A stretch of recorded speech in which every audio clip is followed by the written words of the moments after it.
Maridhas answers என்கிற YouTube சேனலை நடத்தி வரக்கூடிய மாரிதாஸ் அவர்களை மதுரையில் சைபர் கிரைம் காவல்துறை கைது செய்திருப்பது மிகப்பெரிய அளவில் பரபரப்பை ஏற்படுத்தியிருக்கு. நிறைய அரசியல் கட்சி தலைவர்கள் இந்த கைதை கண்டித்து பதிவுகள் அப்படிங்கிறத போட ஆரம்பிச்சிருக்காங்க. ஆளுங்கட்சி தன்னுடைய அடக்குமுறையை மாரிதாஸ் அவர்கள் மேலே ஏவி இருக்கிறது என்று பலரும் கருத்து அப்படிங்கிறத தெரிவிச்சுட்டு வர்றாங்க. இந்த இடத்துல திருச்சி சூர்யா அவர்கள் கைது செய்யப்பட்டிருந்தார். ஒரு பெண் பற்றியும் அந்த பெண்ணுக்கு பிறந்த குழந்தைகளை பற்றியும் ரொம்ப கேவலமாக அருவருக்கத்தக்க வகையில் முக்தாரும் இந்த திருச்சி சூர்யாவும் ரொம்ப கேவலமாக பேசினாங்க. திருச்சி சூர்யாவுடைய கைது அப்படிங்கிறது வரவேற்கத்தக்கது. முக்தார் அவர்கள் இப்போ வரைக்கும் தலைமறைவாக இருக்கிறாரு. அவரை தனிப்படை அப்படிங்கிறது தேடுதல் அப்படிங்கிறது தான் பண்ணிட்டு இருக்கு. திருமாவளவன் அவர்கள் விஜய் அவர்களுக்கு அழுத்தம் கொடுத்து முக்தார் அவர்கள் முன்ஜாமீனா வாங்குற வரைக்கும் அவரை கைது செய்யக்கூடாது என்கிற அரசியலும் இந்த முக்தார் கைது செய்யப்படாமல் இருப்பதற்கு ஒரு முக்கிய காரணம் அப்படின்னு சொல்லப்படுது. இந்த திருச்சி சூர்யாவையோ இந்த முக்தாரையோ இது போன்ற ஆபாசவாதிகளை நீங்க கைது செய்து சிறையில் அடைக்கிறீங்க அப்படிங்கன்னா அதை நாங்கள் வரவேற்கிறோம். அது கருத்து சுதந்திரம்லாம் இல்லை. ஏன்னா எங்களுக்கு கருத்து சுதந்திரத்திற்கும் ஆபாசத்திற்கும் மிகப்பெரிய வேறுபாடு இருக்கு அப்படிங்கிறது எங்களுக்கு தெரியும். மாரிதாஸ் அவர்கள் அவருடைய யூடியூப் சேனல்ல என்ன ஆபாசத்தை முன் வச்சு பேசினாருங்கிற கேள்வியை நம்மளால எழுப்பாம இருக்க முடியல. மாரிதாஸ் அவர்கள் தொடர்ந்து ஆதவர்ஜுனா பற்றியும் தமிழக வெற்றி கழகத்தில் இருக்கக்கூடிய மந்திரிகள் எம்எல்ஏக்கள் என்னென்ன மாதிரியான பின்புலம் கொண்டவர்கள் அப்படிங்கிறத பற்றியும் தொடர்ந்து தன்னுடைய காணொளி வாயிலாக தோலுரிச்சு காட்டிக்கிட்டே வந்தார். ஆனா அவரை தாவேகா விஜய் அவர்கள் குறித்து அவர் பேசிட்டாரு, அதனால நாங்க கைது செய்யறோம் அப்படின்னா இது ஆளுங்கட்சியுடைய அடக்குமுறை ஒடுக்குமுறை கருத்து சுதந்திரத்துக்கு எதிராக விஜய் அவர்கள் செயல்படுறாரு அப்படிங்கிற மாதிரி ஆயிடும் அப்படிங்கிற ஒரே காரணத்திற்காக ஏஐ தொழில்நுட்பத்தை பயன்படுத்தி கீர்த்தனா அமைச்சர் அவர்களை ரொம்ப இழிவா காட்டிட்டாரு மாரிதாஸ் அவர்கள். அதாவது அவர் பேசின கருத்துக்கு வழக்கு பதிவு அப்படிங்கிறது பண்ணப்படல. ஏஐ தொழில்நுட்பத்தை தப்பா பயன்படுத்திட்டாரு. அதாவது ஒருத்தர் சிரிக்கிற மாதிரி இருக்காங்க அப்படின்னா அவங்கள அழுகிற மாதிரி காட்டுறது, அழுகிற மாதிரி இருக்காங்க அப்படின்னா சிரிக்கிற மாதிரி காட்டுறது. மாரிதாஸ் அவர்கள் வைத்திருக்கக்கூடிய தம்ப்நெயில்ல பார்க்கும்போது நமக்கு நல்லா தெரியும், விஜய் அவர்கள் பதவியேற்று இப்ப வரைக்கும் எதையுமே உருப்படியா செய்யல, சும்மா உட்காந்து டம்மியா மிச்சர் தின்னுட்டு இருக்காரு, தமிழ்நாட்டில் சட்ட ஒழுங்கு அப்படிங்கிறது சந்தி சிரிக்குது அப்படிங்கிறப்போ விஜய் அவர்கள் உட்காந்து மிக்சர் தின்னுட்டு இருக்க மாதிரி அவர் ஒரு தம்ப்நெயில வைக்கிறார். அந்த மிக்சர் மீம் டெம்ப்ளேட் அப்படிங்கிறது எங்க இருந்து வருது அப்படின்னு கேட்டீங்கன்னா கவுண்டமணி செந்தில் காமெடியில இங்க இவ்வளவு அமளி துமளி நடந்துகிட்டு இருக்கு, யாரா ஒருத்தன் டம்மியா உட்காந்து மிக்சர் தின்னுகிட்டு இருக்கான் அப்படின்னு சொல்லி கவுண்டமணி கேட்பார். அதே போல தமிழ்நாட்டில் சட்ட ஒழுங்கு சந்தி சிரிக்குது, கோவையில் 10 வயது சிறுமியை சாக்லேட் கொடுத்து கொண்டு போய் பாலியல் பலாத்காரம் பண்ணி மூஞ்சி எல்லாம் செதைச்சு ஒருத்தன் கொடூரமாக கொள்றான். அதை தடுக்கிறதுக்கு இந்த அரசாங்கம் என்ன பண்ணுச்சு? தாவேகாவில் இருக்கக்கூடிய மந்திரிகள் என்ன பண்ணிருக்காங்க? ரீல்ஸை மட்டுமே போட்டு மக்களுக்கு மத்தியில் ஒரு ஃபேக் ப்ரொபகேண்டாவை இந்த ரூட்டு மாஃபியா கும்பல் அப்படிங்கிறது தொடர்ந்து பண்ணிக்கிட்டே இருக்கு அப்படின்னு ஆளுங்கட்சிக்கு எதிராக தொடர்ந்து மாரிதாஸ் அவர்கள் குரல் கொடுத்து வந்துகிட்டே இருந்தாரு. அவருடைய குரவலையை நெரிக்கக்கூடிய ஒரு வேலையை தான் விஜய் அவர்கள் செய்திருக்கார். இது முழுக்க முழுக்க அரசியல் பழிவாங்கும் நடவடிக்கை அப்படிங்கிறதுல மாற்று கருத்தே இல்லை. இதே மாதிரி தான் திமுகவுடைய ஆட்சியில் முதல்ல ஸ்டாலின் அவர்கள் இல்லத்தரசிகளுக்கு 1000 ரூபாய் அப்படிங்கிறது பணம் கொடுக்கப்படும் அப்படின்னு சொன்னார். அதுக்கப்புறம் தகுதி இருக்கக்கூடிய இல்லத்தரசிகளுக்கு 1000 ரூபாய் பணம் அப்படின்னு சொல்லியிருந்தாரு. அது சமூக ஊடகங்களில் பேச்சு பொருளாக மாறியது. இதே போல தான் கவுண்டமணி செந்தில் காமெடியில் லைனில் நிற்க வச்சிருப்பாரு Goundamani, you are selected, you are unselected, வந்துவிட்டார் சூப்பர்வைசர் சுப்பிரமணி அப்படின்னு சொல்லி ஸ்டாலின் அவர்களை கிண்டல் அடித்து கேலி பண்ணி நிறைய மீம்ஸ் சமூக ஊடகங்களில் பரவுச்சு. அப்படி ஒரு விஷயத்தை பண்ணிட்டான், மீம் போட்டுட்டான் அப்படின்னு சொல்லி சவுக்கு சங்கருடைய உதவியாளர் ஒரு பையனை இதே மாதிரி தான் அரெஸ்ட் அப்படிங்கிறது பண்ணாங்க. திமுகவிற்கும் தாவேகாவிற்கும் எந்த மாற்று அப்படிங்கிறதும் கிடையாது. இது வெறும் ஏமாற்று தான். ஆட்சி மாறி இருக்கே தவிர இங்க காட்சி அப்படிங்கிறது மாறல. இதே மாரிதாஸ் அவர்கள் அமைச்சர் கீர்த்தனாவையோ இல்லை வேற ஏதாவது ஒரு பெண்களையோ செக்ஸுவலைஸ் பண்ணி எக்ஸ்போஸ் பண்ணி வேற மாதிரி ஏஐ தொழில்நுட்பத்தை தப்பா பயன்படுத்தி காட்டுறாரு அப்படின்னா நீங்க மாரிதாஸ் அவர்கள் மீது தாராளமாக நடவடிக்கை எடுக்கலாம். இதே விஜய் அவர்கள் தனக்கு கீழே இருக்கக்கூடிய விர்ச்சுவல் வாரியர்ஸை பத்தி பெருமையா பேசுவார். அதே விர்ச்சுவல் வாரியர் சமூக ஊடகங்கள்ல எந்த அளவுக்கு ஆபாச வாரியர்ஸாக செயல்பட்டு வராங்க அப்படிங்கிறது விஜய்க்கு தெரியாதா?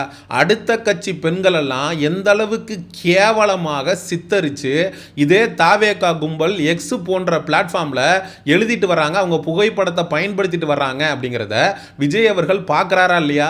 வைஷ்ணவி அப்படின்னு ஒரு பொண்ணு தாவேகால இன்ஃப்ளூயன்சராக இருந்தது, அதுக்கப்புறம் அது திமுகவுக்கு போயிடுச்சு.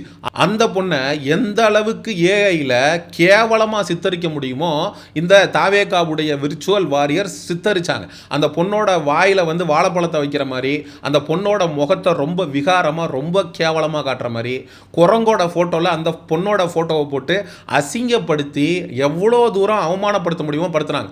இந்த பொண்ணு ஒரு கட்டத்துக்கு மேலே பொறுத்து கொள்ள முடியாமல் கோவை காவல் நிலையத்தில் விஜய் அவர்கள் தான் காரணம், விஜய் அவர்களுடைய விர்ச்சுவல் வாரியர்ஸ் என்ன ரொம்ப ஆபாசமாக பேசுகிறாங்க அப்படின்னு அந்த பொண்ணு கம்ப்ளைண்ட் அப்படிங்கிறத ஃபைல் பண்ணுது. அந்த கம்ப்ளைண்ட்டுக்கு இந்த தாவேகா அரசாங்கம் எடுத்த நடவடிக்கை என்ன? போன திமுக ஆட்சியில் அந்த பொண்ணு திமுகவில் தான் செயல்பட்டுச்சு, திமுகவில் தான் தாவேகால இருந்து திமுகக்கு மாதிரி திமுகவில் தான் வந்து அந்த பொண்ணு இன்ஸ்டாகிராம் இன்ஃப்ளூயன்சராக இருந்தது. ஆனால் அப்போ ஆண்டுகிட்டு இருந்த திமுக தாவேகா விர்ச்சுவல் வாரியர்ஸ் மேலே எந்த விதமான நடவடிக்கையும் இல்லை. இன்னும் சொல்ல போனால் ரொம்ப ஆபாசமாக கேவலமாக கீழ்த்தனமாக பேசினதுக்கு அப்புறம் கூட அந்த எவிடன்ஸ் எல்லாம் காவல்துறையில் அந்த பொண்ணு சப்மிட் பண்ணப்போ கூட இதே தாவேகா விர்ச்சுவல் வாரியர்ஸுக்கு எதிராக இந்த திமுக அரசாங்கம் அப்படிங்கிறது நடவடிக்கை எடுக்கல. ஆனால் தாவேகாவை கம்பேர் பண்ணும்போது திமுக எவ்வளவோ பரவாயில்லையோ அப்படின்னு தோன்ற அளவுக்கு பேச்சு சுதந்திரத்தை குறவலைய நெரிக்கிற மாதிரி மாரிதாஸ் அவர்களை கைது செய்து ஒரு மிகப்பெரிய பிழையை செய்திருக்கார் விஜய் அப்படிங்கிறதுல மாற்று கருத்தே இல்லை. மாரிதாஸை கைது செய்து சிறையில் அடைக்கிறது மூலமாக ஒரு ஸ்டேட்மெண்ட்டை விஜய் அவர்கள் வந்து யூடியூப்பில் வந்து இயங்கி வரக்கூடிய யூடியூப்பில் இந்த ஆட்சிக்கு விஜய் அவர்களுக்கு எதிராக பேசக்கூடிய நபர்களுக்கு சொல்ல வராரோ அப்படிங்கிறது தான் நமக்கு தோணுது. தம்பி, நீ வந்து இந்த பேச்சு சுதந்திரம் அதெல்லாம் இங்கே கிடையாது, சர்வாதிகார போக்கத்தான் நான் கையில் எடுத்திருக்கேன், என்னால் விமர்சனத்தெல்லாம் தாங்க முடியாது, ஆனால் நான் வெளியில் மட்டும் நல்லா பேசுவேன், என்னை பற்றி பேசுங்க, நல்லா பேசுங்க, அப்போ தான் எனக்கு பூஸ்டாக இருக்கும். ஏன் மாரிதாஸ் அவர்கள் பேசுனது உங்களுக்கு பூஸ்டாக இல்லாமல் ஹார்லிக்ஸா இருந்துச்சா மிஸ்டர் சிஎம் சார் விஜய்? அவர் வைக்கக்கூடிய கிரிட்டிசிசத்துக்கு உங்களுக்கு தான் ஏகப்பட்ட வாடகை வாய்கள் இருக்குல்ல, இதே மாதிரி விர்ச்சுவல் வாரியர்ஸ் இருக்காங்கல்ல, உங்களுடைய தாவேகா ஆதரவு யூடியூப் சேனல்ஸ் இருந்தாங்கல்ல, மாரிதாஸ் வைக்கக்கூடிய குற்றச்சாட்டுகளுக்கு ஆதாரத்தோட இல்லை, மாரிதாஸ் பேசுறது பொய் அப்படின்னு மாரிதாஸை எக்ஸ்போஸ் பண்ணுங்க. அவர் ஒரு கேள்வியை முன்வைக்கிறார்னா இன்னொரு கேள்வியை முன்வையே, எதிர்வாதத்தை முன்வச்சு பழகுங்கப்பா. ஆட்சிக்கு வந்த ஒரே மாசத்துல மைனாரிட்டி கவர்மெண்ட் மெஜாரிட்டி கூட இல்லை, இப்பயே நீங்க இந்த ஆட்டம் ஆடுறீங்கன்னா விஜய் அவர்களுக்கு கோபம் வேற. 108 மட்டுமே கொடுத்துட்டீங்க, கொஞ்சம் கூட கொடுத்துருந்தீங்கன்னா ஒரு சர்வாதிகார போக்க கையில் எடுத்து எவெல்லாம் உங்களுக்கு எதிராக வந்து பேசுறானோ பதிவு போடுறானோ அவன் குறவலையை நெரிச்சு கொண்டு போய் வந்து சிறையில் அடைச்சிருவீங்க. இதுல மாண்புமிகு அமைச்சர் ரமேஷ்ன்றவர் திருச்சியில் பேசுறாரு, அடுத்து வரக்கூடிய தேர்தலிலே எதிர்க்கட்சியே இல்லாத ஒரு ஆட்சியை நாங்கள் அமைப்போம், அதாவது 234 தொகுதியிலையுமே தாவேகா வெற்றி பெற்று எதிர்க்கட்சி அப்படின்னு ஒன்று இல்லை அப்படிங்கிற ஒரு நிலைமையை வந்து நாங்கள் உருவாக்குவோம் அப்படின்னு இவர் பேசுகிறாரு. 108 தொகுதி மைனாரிட்டிக்கே இந்த ஆட்டம் போடுறீங்க, 234 தொகுதியிலலாம் ஜெயிச்சா என்ன ஆட்டம் போடுவீங்க? மாரிதாஸ் அவர்களாவது விஜய் அவர்கள் ஆட்சி பொறுப்புக்கு வந்ததுக்கு அப்புறம் தான் விஜய் அவர்களுக்கு எதிரான விமர்சனங்களை முன்வைக்க ஆரம்பிச்சார். ஆனால் சாட்டை துரைமுருகன் விஜய் அவர்கள் கட்சி தொடங்கின காலத்தில் இருந்தே விஜய் அவர்களுக்கு எதிரான கடுமையான விமர்சனங்களை தொடர்ந்து வச்சுக்கிட்டே இருந்தாரு. எனக்கு என்னமோ மாரிதாஸ் அவர்களுக்கு அடுத்தபடியாக சாட்டை துரைமுருகனை விஜய் அவர்கள் குறிவைப்பாரோ அப்படின்னு எனக்கு தோணுது. ஆனா சாட்டை துரைமுருகன் அவர்கள் எலெக்ஷன் ரிசல்ட் வந்ததுக்கு அப்புறம் விஜய் அவர்கள் வந்து முதலமைச்சர் ஆனதுக்கு அப்புறம் முதலமைச்சர் அப்படின்ற அந்த ஒரு இடத்துக்கு ஒரு மரியாதை அப்படிங்கறத நம்ம கொடுத்து தான் ஆகணும் அப்படின்னு ஒரு கன்ஸ்ட்ரக்டிவ் கிரிட்டிசிசம் விஜய்க்கு எதிராக சாட்டை துரைமுருகன் வைக்க ஆரம்பிச்சிட்டாரு. ஆனா விஜய் அவர்கள் சாட்டை துரைமுருகன் நம்ம ஆட்சி பொறுப்புக்கு வர்றதுக்கு முன்னாடி நம்மளை எந்த அளவுக்கு கிரிட்டிசைஸ் பண்ணியிருக்காரு, தங்களுடைய ரசிகர்களை தற்குறின்னு பேசியிருக்காரு அப்படிங்கிற வன்மம் கண்டிப்பாக விஜய் அவர்களுக்கு இருக்கு. அதற்கு அவர் பழி தீர்க்காம விடமாட்டாரு அப்படிங்கிறதுக்கு ஒரு சான்று தான் மாரிதாஸ் அவர்களுடைய கைது. ஸோ மாரிதாஸை தொடர்ந்து அடுத்து யாரெல்லாம் இந்த ஆட்சிக்கு எதிராக பேசுவார்களோ அவங்கள எல்லாரையுமே ஏதாவது ஒரு காரணத்தை சொல்லி கைது செய்து சிறையில் அடைப்பதற்கான வாய்ப்புகள் அப்படிங்கிறது இருக்கு.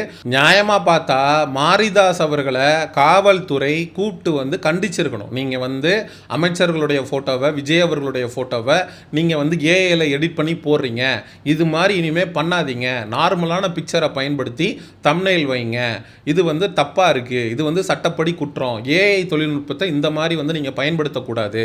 ஒரு ஏஐ தொழில்நுட்பத்தில் ஒருத்தரை சிரிக்கிற மாதிரி காட்டுறதோ, அழுகிற மாதிரி காட்டுறதோ, மிச்சர் தின்ற மாதிரி காட்டுறதோ, இதற்கு கூட ஒருத்தருக்கு உரிமை இல்லை அப்படிங்கிறது நமக்கு சத்தியமாக புரியல. அதே போல் ஒரு பெண் இருக்காங்க அப்படின்னா அவங்கள செக்ஸுவலைஸ் பண்ணி காட்டுறது அப்படிங்கிறது ரொம்ப பெரிய தவறான விஷயம். அதை வந்து நம்ம ஒருத்தர் பண்ணக்கூடாது. அப்படி பண்ணும்போது கண்டிப்பாக அவர்கள் மீது நடவடிக்கை எடுக்கலாம். அந்த மாதிரி நடவடிக்கை எடுக்கணும்னா தாவேகாவுடைய விர்ச்சுவல் வாரியர்ஸ் மேலே தான் எடுக்கணும். ஏன்னா அவங்க தான் வந்து எதிர்க்கட்சியில் இருக்கக்கூடிய பெண்கள் எல்லாம் ரொம்ப ஆபாசமாக சித்தரித்து சமூக ஊடகங்களில் பதிவு அப்படிங்கிறத போட்டுட்ருக்காங்க. மாரிதாஸ் அவர்கள் செய்திருக்கிறது வந்து கைது செய்யப்படுற அளவுக்கு, சிறையில் அடைக்கப்படுற அளவுக்கு ஒரு பெரிய குற்றமா? அவரை வந்து நீங்கள் கூப்பிட்டு கண்டிச்சிருக்கலாம், என்கொயரிக்கு கூப்பிட்டுருக்கலாம், இது மாதிரி பண்ணாதீங்க அப்படின்னு சொல்லியிருக்கலாம். ஆனால் மாரிதாஸ் அவர்களை கைது செய்து இதுக்கப்புறம் யாருமே விஜய்க்கும் இந்த தாவேகாவிற்கும் எதிராக பேசக்கூடாது அப்படிங்கிற ஒரு பயத்தை உருவாக்கணும் அப்படின்றதுக்காக இந்த ஒரு கைது அப்படிங்கிறது நடந்திருக்கு அப்படிங்கிறது தான் 100% மறுக்க முடியாத உண்மை. மாரிதாஸ் அவர்களுடைய கைதுக்கு நாம் தமிழர் கட்சியினுடைய தலைமை ஒருங்கிணைப்பாளர் சீமானவர்களாம் கண்டித்து பதிவு அப்படிங்கிறத போட ஆரம்பிச்சிட்டாங்க. ஏன்னா நம்ம இந்த கைதை கண்டிக்கல, இதை நம்ம கடந்து போனோம் அப்படின்னா இன்னைக்கு மாரிதாஸ் அவர்களுக்கு நடந்தது நாளைக்கு நமக்கும் நடக்கும் அப்படின்னு சொல்லி இந்த காணொலியை நிறைவு செய்கிறேன். சரி, மக்களாகிய நீங்க தாவேகா அரசு மாரிதாஸ் அவர்களை கைது செய்து சிறையில் அடைத்திருக்கிறத பற்றி என்ன நினைக்கிறீங்க? அதே நேரத்தில் உள்ள உட்காந்து களி தின்ன வேண்டிய முக்தாரு சுதந்திரமாக வெளியில சுற்றித் திரிவதை பற்றியும் மக்களாகிய நீங்க என்ன நினைக்கிறீங்க அப்படிங்கிற உங்களுடைய கருத்துக்களை மறக்காம கமெண்ட் செக்ஷன்ல சொல்லுங்க. சமூக நிகழ்வு, அரசியல் சார்ந்த பதிவுகளுக்கு செய்யோனிசம் சேனலை சப்ஸ்கிரைப் பண்ணுங்க. அடுத்த ஒரு காணொலி பதிவில் சந்திப்போம். நன்றி, வணக்கம்.